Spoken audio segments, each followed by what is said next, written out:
first one, give the floor to the President of Croatia to make a comment. Thank you.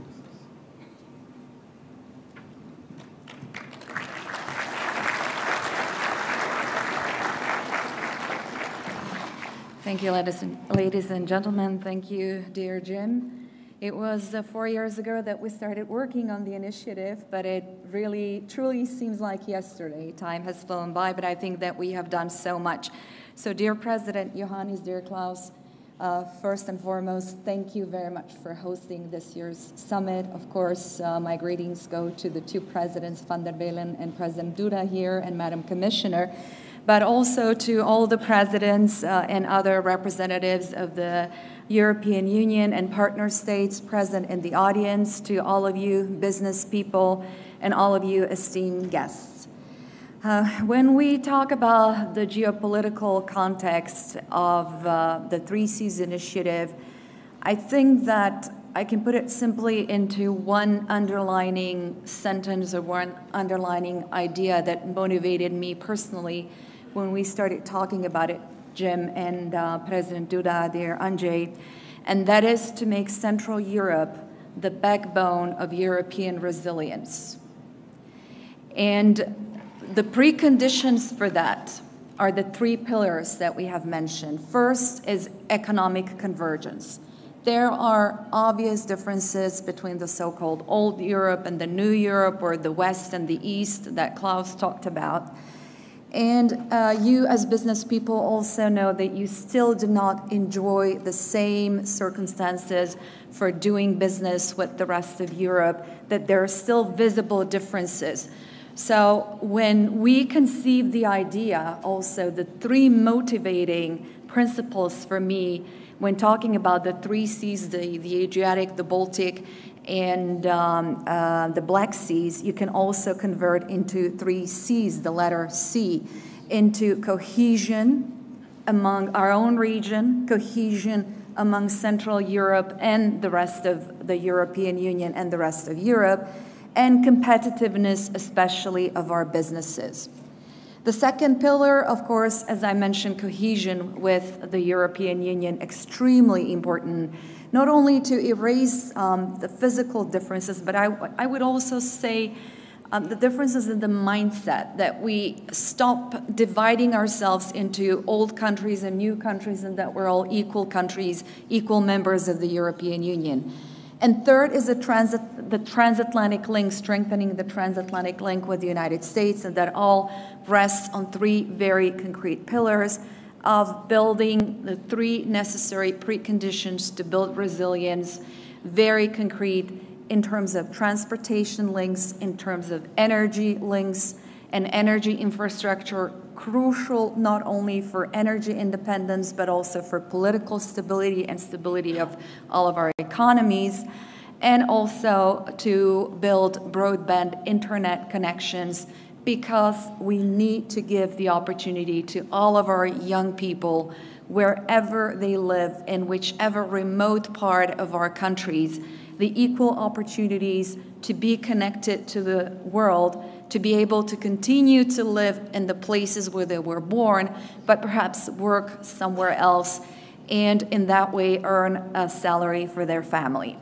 So following a very successful meeting last year in Warsaw, I'm very pleased that as part of our 3rd meeting in Bucharest, we have gathered for the very first time at a business forum. And I believe that the business forum will be one of the most important aspects of the 3 Cs initiative.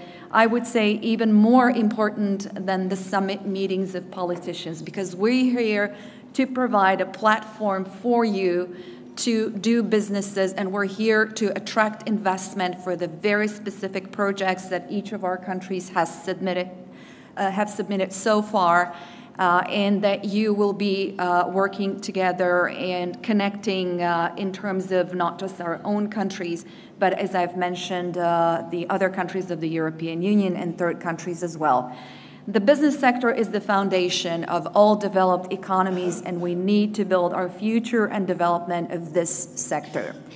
So it is a key partner for the success and long-term sustainability of the 3Cs initiative, because without business, what we're doing just wouldn't make sense.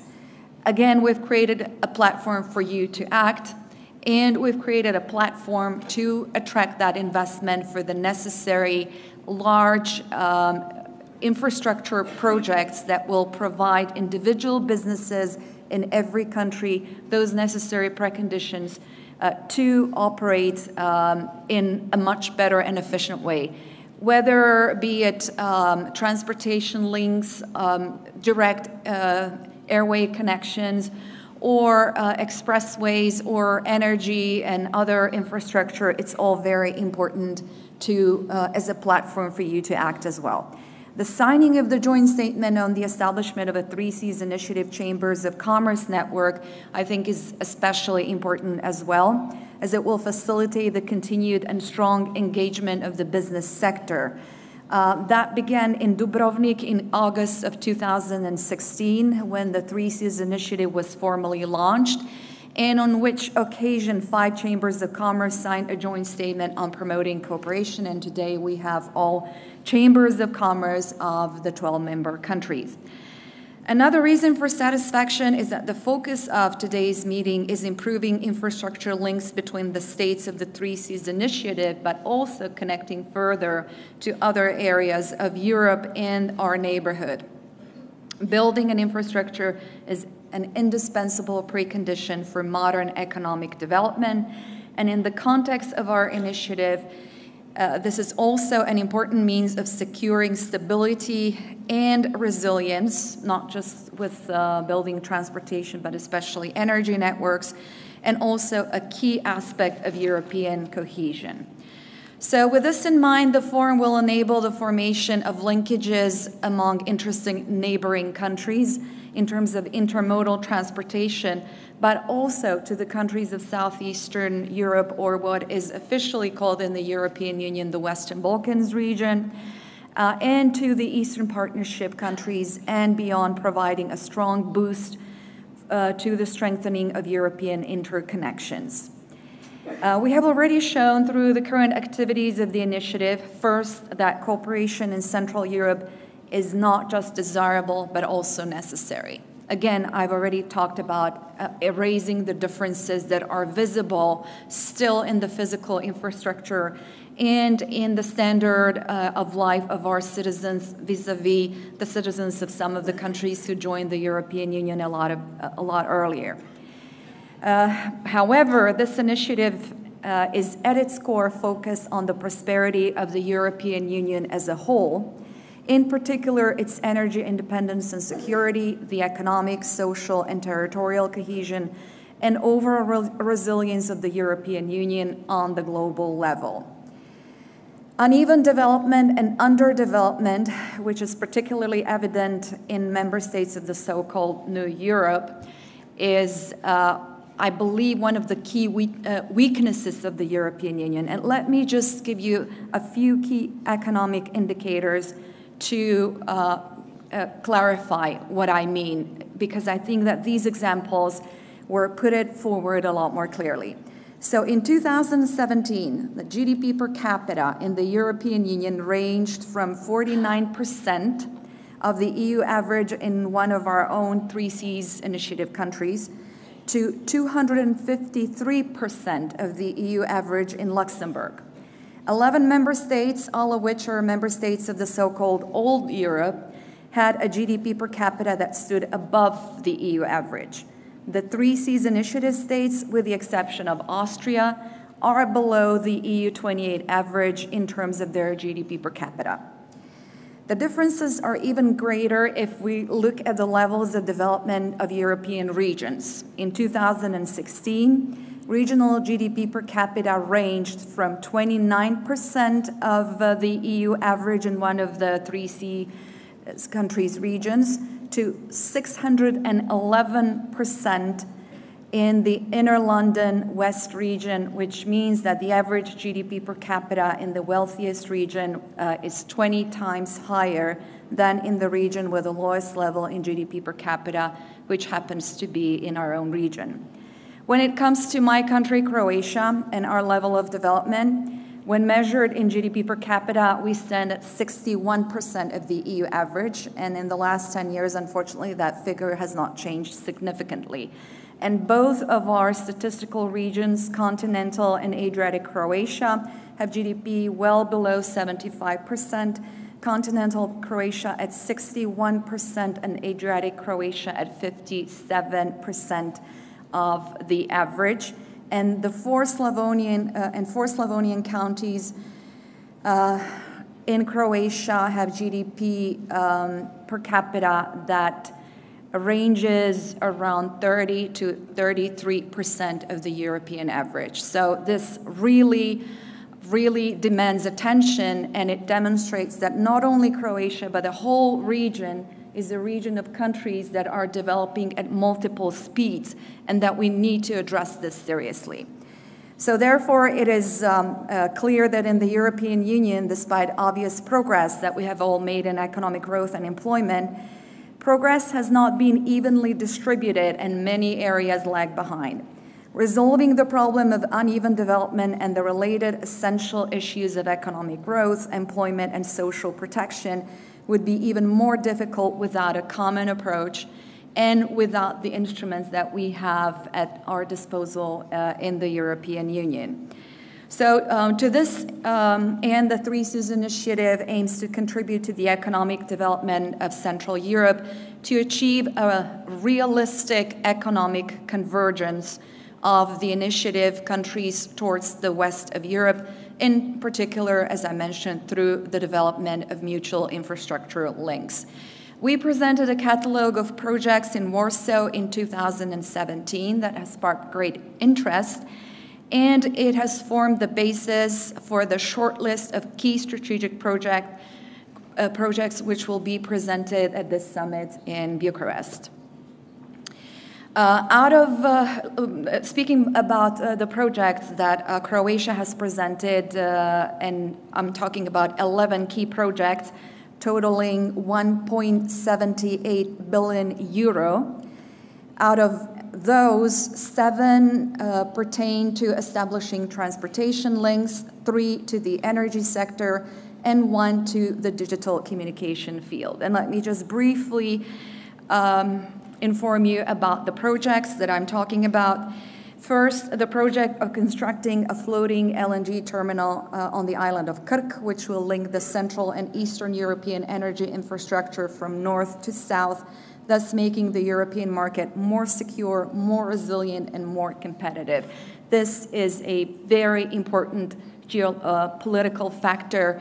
And looking at the LNG terminal in Krk, it's not just an economic, it's a geopolitical, or a project of geopolitical significance as well. Improving energy security, a key aspect of this project, will bring many benefits to member states and neighboring countries, but also make a significant contribution to the objectives of the European energy policy. Furthermore, Croatia is working on the development of the Ionian Adriatic pipeline that is based on the idea to connect the existing gas transmission system of Croatia via Montenegro and Albania with a trans-Adriatic pipeline. From Croatia, it will thus be possible to supply Southeast Europe with gas from the southern corridor and link the states to the Three Seas Initiative with a new gas source. In the area of transportation, I wish to particularly emphasize those projects whose goal is a better connection of the area between the Baltic, the Adriatic, and the Black Seas, with railway corridors in particular and river waterways. The modernization of railway links in Croatia connecting the Danube region with the Adriatic and Central European states with Southeast Europe is of particular importance to us.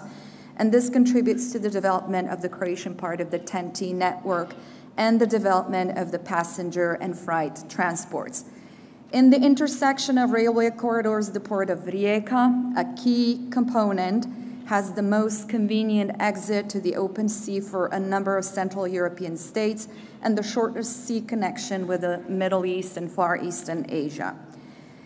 At this point, I would also like to underline that Croatia fully endorses the initiatives regarding the establishment of the Via Carpathia transport corridor as the mainstay of the north-south transport axis. And Croatia would like to join the initiative. We propose the Adriatic branch that goes down to Rijeka, and in the long-term development of the Via Carpathia corridor, also a second enlargement of the Adriatic branch from Hungarian Debrecen to Ploče in Croatia. Furthermore, we propose the establishment of a branch of the railway freight corridor from Rijeka to Maribor in Slovenia as a component of the Amber Rail Freight Corridor 11, which would improve the connection of main combined road terminals in the participating member states and would provide a direct route for freight transport east of the Alps while linking the Mediterranean with Central Europe. Finally, I wish to underline the importance of river waterways, particularly the Danube, as the largest Central European river, that are frequently overshadowed by some larger infrastructure projects. Croatia is developing projects in this area, primarily on the Danube and the Sava rivers, which will eliminate the present bottlenecks and improve the connection of states along the river, the two rivers, and the development of river ports. And hopefully, in that sense, I'm particularly interested in the development of the river port of Vukovar in Croatia. So in this spirit, I invite all companies from the 3Cs initiative and partner countries to establish business connections at this business forum and gather around the projects that represent a major development opportunity for our economies and for the whole of Europe as well. On this occasion, I would also like to announce that in October of this year, a forum on the 3Cs initiative on digital communications will be held in Zagreb, and I invite you all to participate. As the president of one of the countries that launched the 3Cs initiative, along with Poland, it is my special pleasure to conclude my remarks by offering sincere support to the participants of this forum and wishing all of you much success in your further work and activities for the benefit of our countries and our peoples, and of course, for the benefit of the whole of the European Union and the transatlantic space. Thank you.